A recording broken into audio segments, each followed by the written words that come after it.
Here's something that the rabbi was addressing 2 years ago. He did not elaborate on this one, so I'm going to explain something. I think, from my point of view, What? why it is that this halachic issue is not addressed. Let's Yes. get into it. Can one eat on Rosh Hashanah morning before hearing the shofar blasts? Now, you might be aware that there is a custom in some yeshivas to actually have a kiddush. Some synagogues, they have a kiddush before shofar blowing, right? And they eat. As a matter of fact, in Merkaz, they inherited this actually from European rabbis. This was a Litvish minhag that they eat beforehand. Many Achronim claim it is strictly forbidden. Why do they say it's forbidden to eat before hearing the shofar? Because we have a rule. It first starts with Kriyat Shema and davening in the morning, especially davening, lo soklu adam. And it's extended in a few Gemaras to other mitzvahs that we have to do during the day. So, for example, reading of the Megillah, taking of the lulav. Those we do as part of generally Shachris in the morning. Technically, you could do those mitzvahs all day. But the halacha is that you're supposed to first get your mitzvahs done and then eat. They're lumped with Shachris in that regard. First daven, then eat. But of course, you could technically eat before Musaf, right? What's the rule with regards to Musaf? Well, you can't eat before Musaf. You can have Kiddush. You can eat not a Suda. That's the way the Rambam says it. No. On a regular day, without shofar. Okay, without shofar, assuming it's, let's say, a regular Shabbos, technically speaking, you could have Kiddush after the Torah reading, maybe even before the Torah reading. Okay, just there's supposed to be a separation between Shachris and Musaf. And at that point, the person can eat but not have a Su'udah.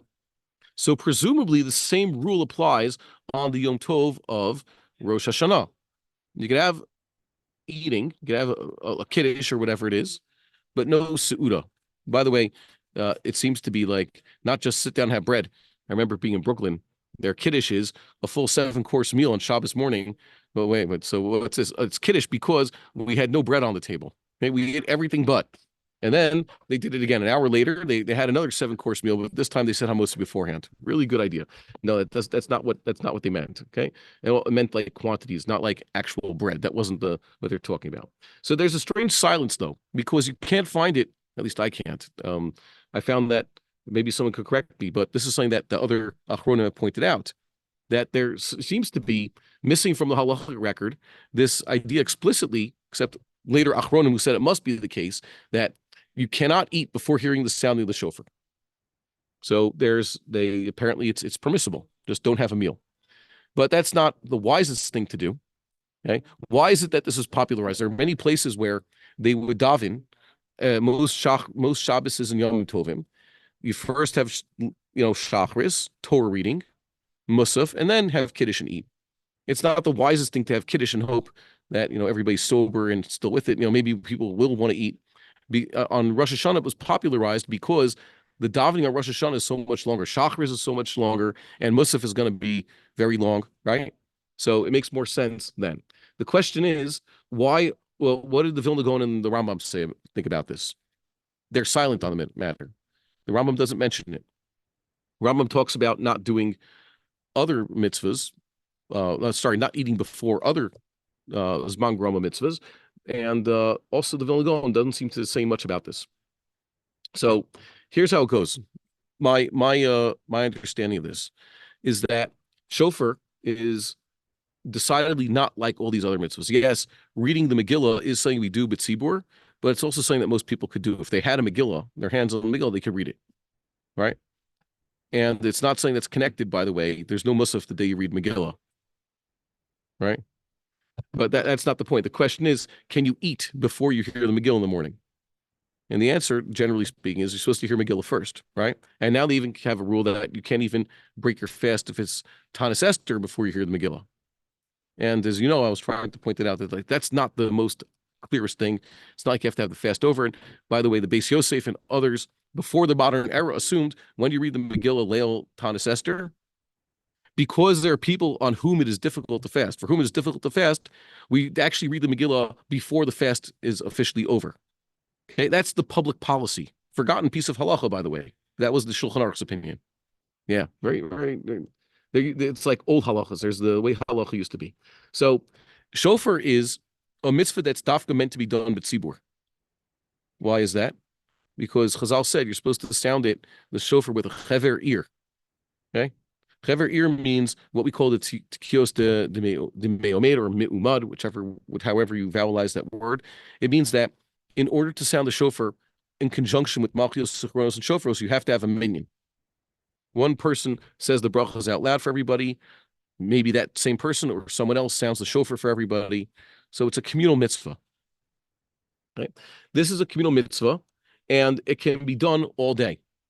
So because you have the community doing it with you, the whole idea is the musaf that includes shofar blowing is something everybody's, I guess, arivim zelazeh. There's an achrayus aspect. They didn't feel it was so urgent to tell people, by the way, don't eat before you get your mitzvahs done. What's the point of getting the mitzvahs done before eating? Negligence. You tell people they could go eat. For example, at night, like it says in brachos, you tell someone that he can first go home and eat a little bit, take a little nap, and then go back to shul. What's going to happen to him? Yeah, he'll fall asleep. Okay, you really had that happen? Yeah, that happened to Simchas Torah. Okay. Yeah, okay. I know that nearly happened to me this evening, for example.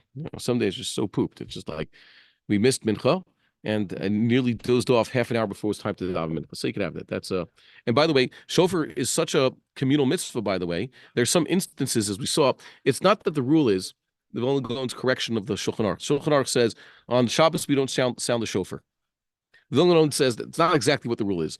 The rule is on Shabbos we only sound the shofar within the presence of a duly qualified beis din. And how you define that beis din is actually a three-way machlokas in the Rishonim. So for practical purposes, most places in history since the destruction of the temple, we do not sound the shofar on Shabbos. But you could conceive of situations whereby we would, right? It's a communal mitzvah. And Kal V'chomer on Yom Kippur, it's first beis din does it, right? Yom Kippur of Yovel, right? It's an important thing. The beis din does, and everybody has to do it for themselves. I'm sure the din would be different. Okay, so that's why there's Talmudic silence on this matter. There's no straight source that we know of. It says no eating before shofar blowing. So just remember, no seudah. I'm still a fan of our minhag in America that we do not have food, period. Why? It causes more problems than it solves. In some places they're used to doing it, but places that don't have such a source, it's not the best thing to do. Because they have to say how little are you supposed to eat?